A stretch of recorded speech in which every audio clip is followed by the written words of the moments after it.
Nargis Gurbana, Embassy of Azerbaijan.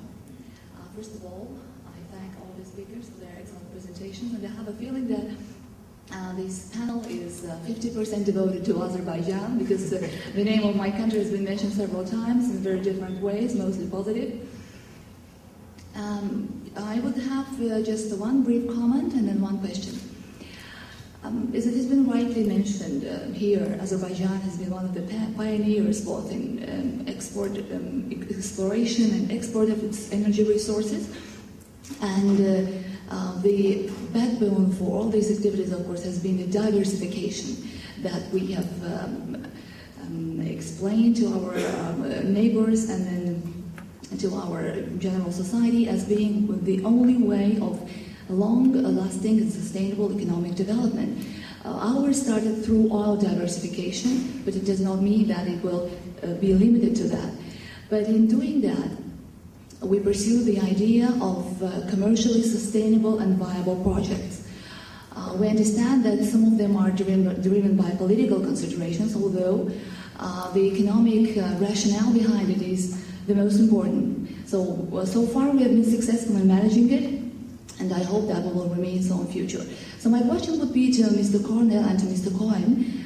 We have heard many interesting ideas from you about the energy diversification and the role of the European Union, the Central Asian countries in the context of Eurasian development. But how specifically do you see the role of the United States in sustaining, as the panel is called, in securing the global energy demands? Where do you see the specific role for the administration besides the oil and gas companies that are active already in the region for diversifying specific energy resources or helping these countries to do that? Thank you. The United States theoretically supports Nabucco, and I think the Obama administration said that I don't want to quote Mr. Morningstar, but basically in his testimony, Mr. Morningstar, the coordinator, said that specific pipelines are less important, to something to that effect.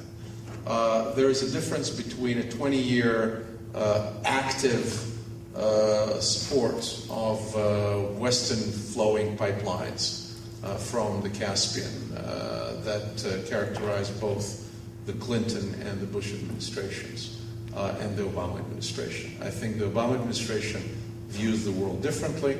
They view the world through the prism of their reset with Russia, through arms control talks, and therefore particular direction of pipeline or energy security become somewhat less important.